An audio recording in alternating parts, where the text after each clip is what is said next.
Hi, everyone. Welcome to SpeedWeek. I'm Bob Jenkins. And I'm Larry Newber. A full weekend of motorcycle racing at Daytona International Speedway highlighted last week's motorsports activity. And Larry, the weekend was climaxed with the running of the Daytona 200 for Superbikes. Ron Kendrick was there and filed this report. 80 riders took the green for the running of the Daytona 200 Motorcycle Classic. For the first time, the event was a Superbike race and not Formula One as it has been in past years. Because of that, the 13-year winning streak of Yamaha was in jeopardy. The man everyone felt they had to beat was Freddie Spencer aboard a Honda. On the start, Wes Cooley on a Honda jumped to the lead with Spencer close behind. Another Honda rider, defending Superbike national champion Fred Merkel, had problems on lap 1.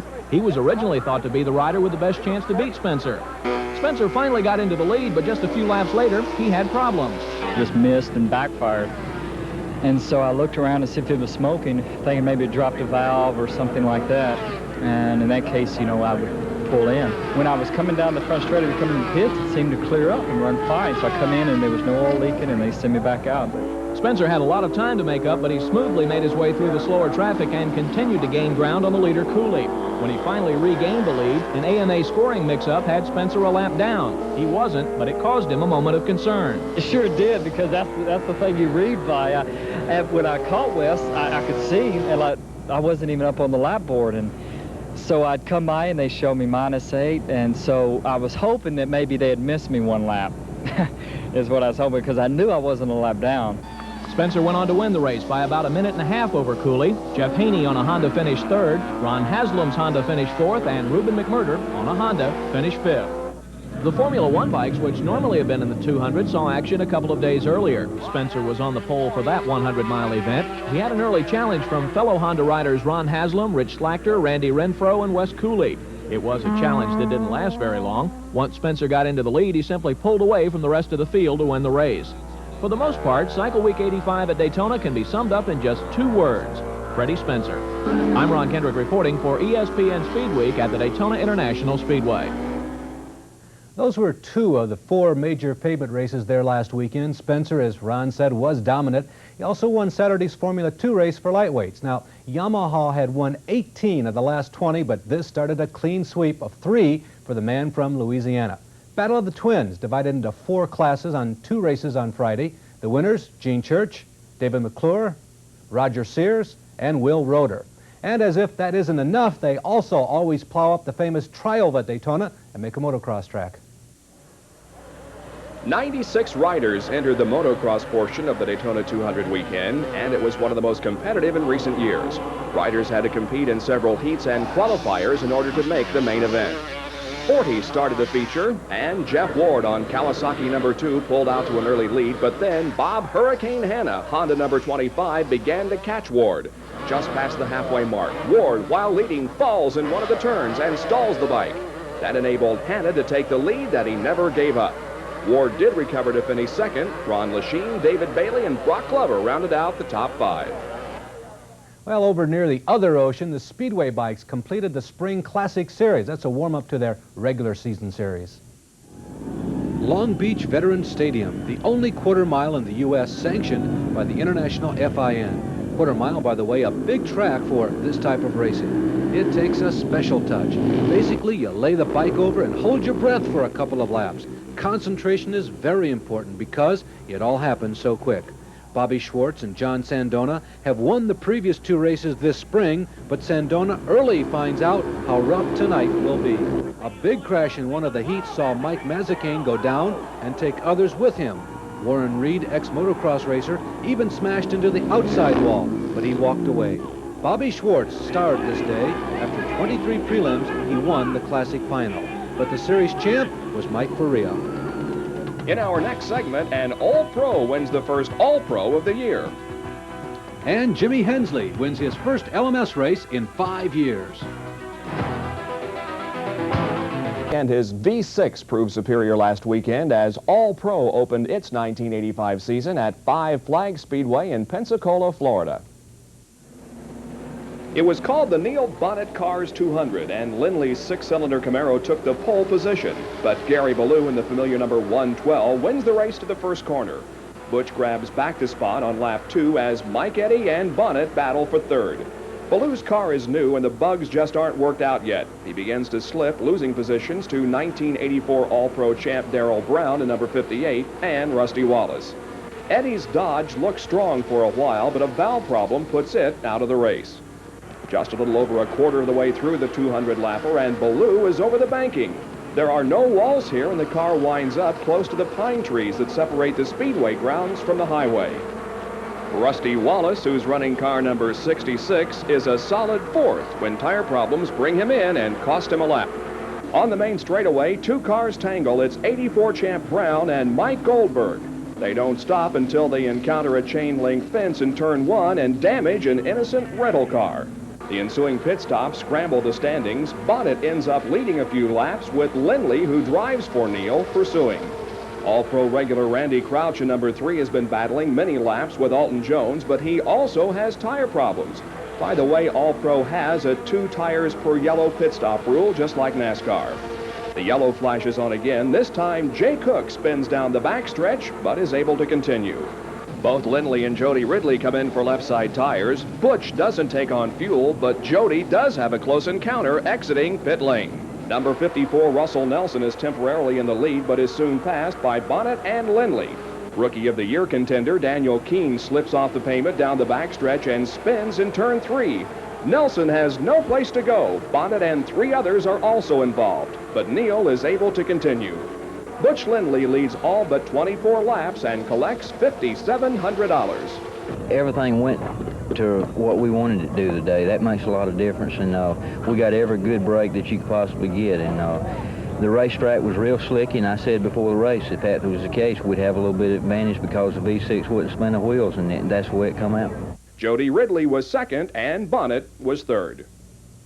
After 2 super speedways and 2 Grand National driver victories, the regulars of NASCAR's Late Model Sportsman Series started their traditional season on the short tracks last weekend.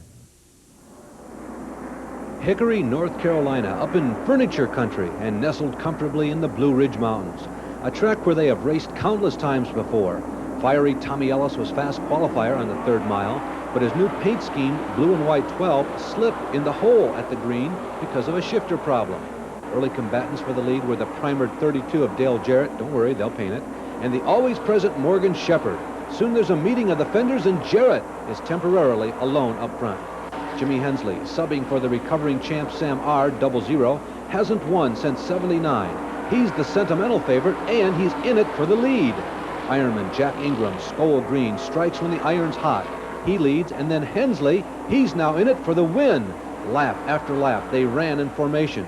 For a division with a fender-banging reputation, this is great racing.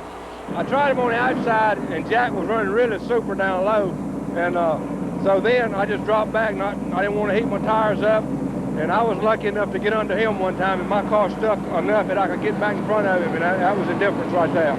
The finish was Hensley, Ingram, Larry Pearson, Bosco Lowe, and Tommy Houston. The win was worth $3,000 for Hensley, who now also has the early season points lead. Here's the latest chapter on the Nashville Raceway Warner Hodgson NASCAR saga. The 2 Grand National dates are canceled and the track will be auctioned off, but Nashville attorney and businessman Gary Baker will bid. Still hopes for a miracle, but makes it clear this is not a sale of 2 NASCAR dates. Anybody that shows up at this sale, they are going to be bidding on and trying to purchase some hard assets, some furniture and fixtures, some leasehold improvements, etc.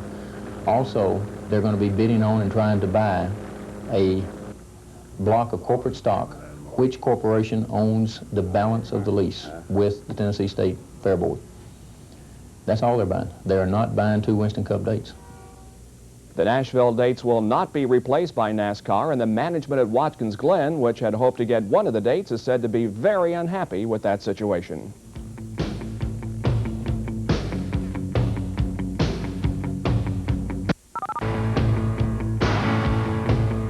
Sprint car races at Manzanita Speedway in Phoenix had 2 sanctions counting toward 3 different championships. It's the 2nd and 3rd events of the California Racing Association Trail and the opening 2 races of the USAC schedule. Points were awarded by both groups, and Rick Hood with the 1st and 2nd ends up leading both CRA and USAC standings. Leila McSpadden, hometowner in a hometown car, won on Saturday and dropped out Friday while leading. John Andretti, the weekend's only rollover, but he came back to race again. Friday's finish, Hood, Jeff Haywood in the Tamale Wagon, Gambler Shop West owner Wayne Bennett, John Redican, and Jimmy Sills. On Saturday, Leland, Ricky, Sills off to a great start, Brad Nossinger, and Richard Griffin. Now, this is also the opening round of a National Challenge Point Series between CRA and USAC, and before it's all over, they'll race at Ascot, Terre Haute in Indiana, Texas, and Oklahoma. Drag racing this week lost one of its major stars. It's traditional to eulogize in glowing terms, but in this case, his soft-spoken politeness in the sometimes blaring world of motorsports only underscores a lengthy list of accomplishments. Lee Shepard was killed on Monday. NHRA four-time national champ in pro stock, third in all-time wins, and the perennial speed record holder. IHRA two-time king and fast qualifier 15 straight times. The 40-year-old was thrown from his car when it flipped during a practice run in Oklahoma. This year's One Lap of America, well, it went to a well-known pro, John Buffin. He and co-drivers Tom Grinshaw and Walter Boyce drove their four-wheel drive Porsche Audi 8,800 miles and averaged almost exactly the prescribed 50 miles an hour. Another Audi was second and a Chevy Blazer pickup third, but it won the most money. In Formula One news, Ayrton Senna is reportedly 2 seconds under the track record in testing at Rio.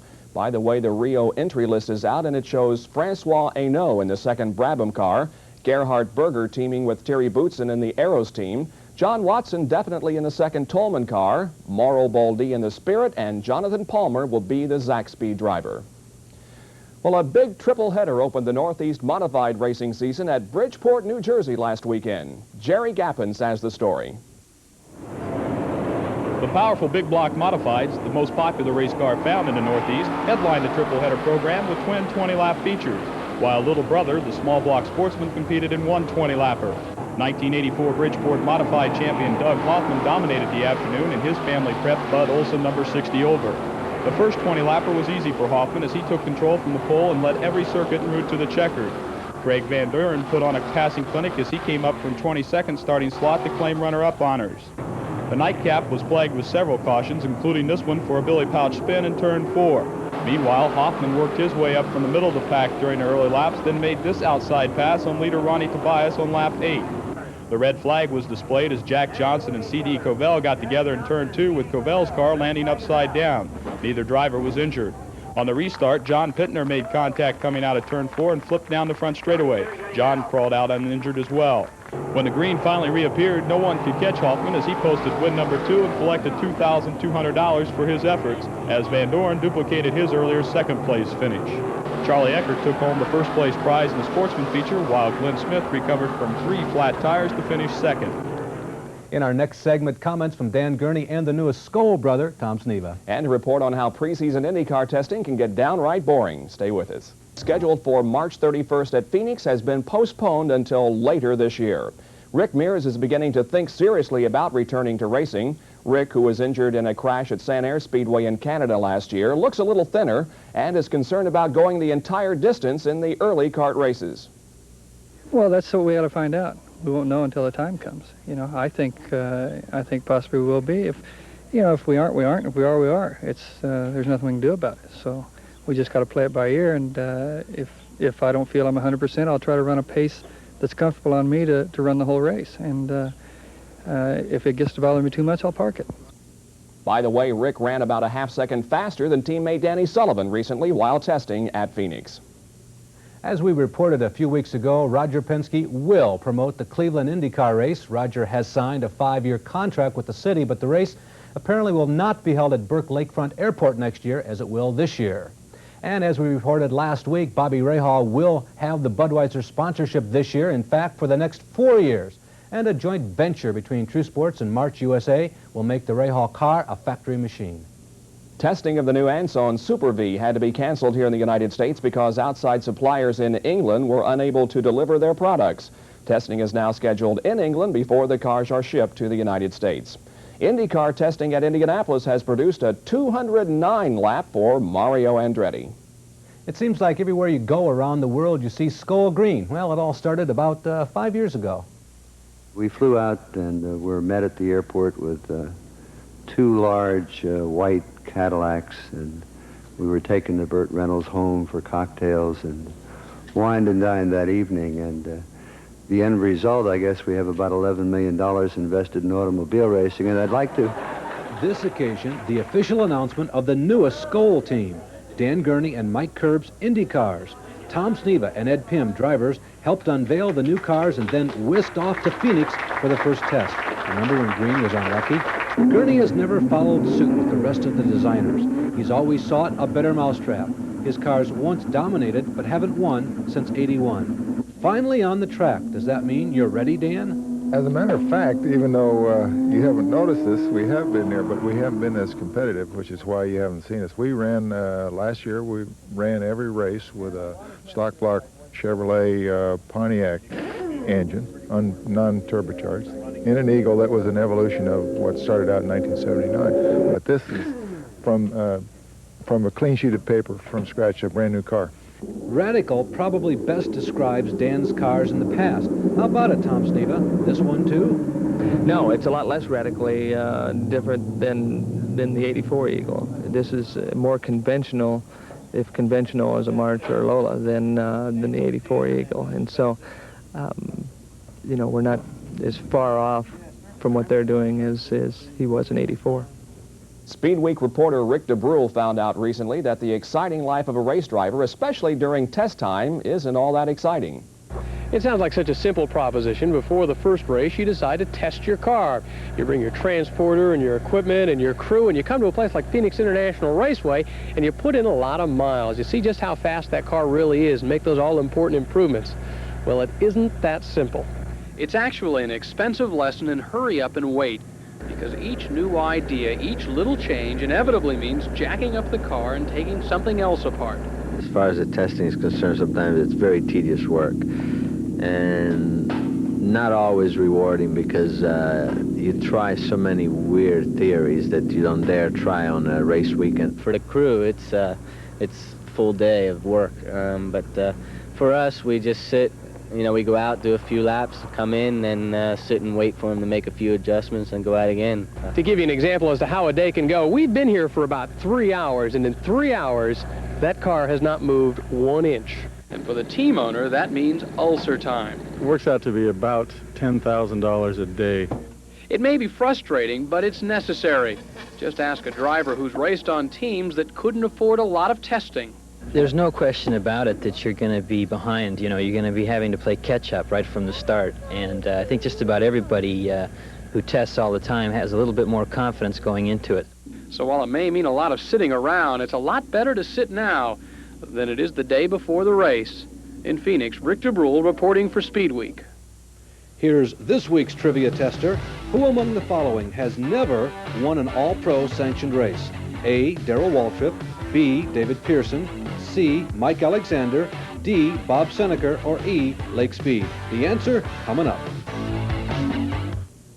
Here's the answer to this week's trivia question. NASCAR stars Waltrip, Pearson, and Lake Speed have, and so has ASA all-time king Bob Seneker. But C, Mike Alexander, despite many wins in the All-American and NASCAR Short Track Series, has never won an all-pro race.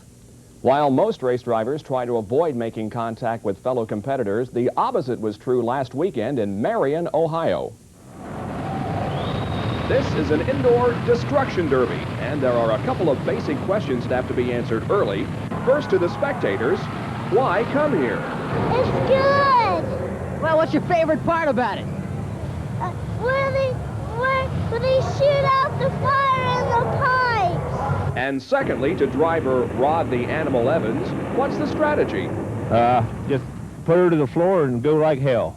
And to survive bumps, hits, crashes, without your car conking out. Oh, well, let's hope there's a little less crashing and bashing this weekend at Atlanta, where the Grand National Stock Cars are performing, and we'll have a report on that race next week here on SpeedWeek. I'm Larry Newber. And I'm Bob Jenkins. We leave you with another type of racing that's quieter and not quite as fast as the kind on the ground.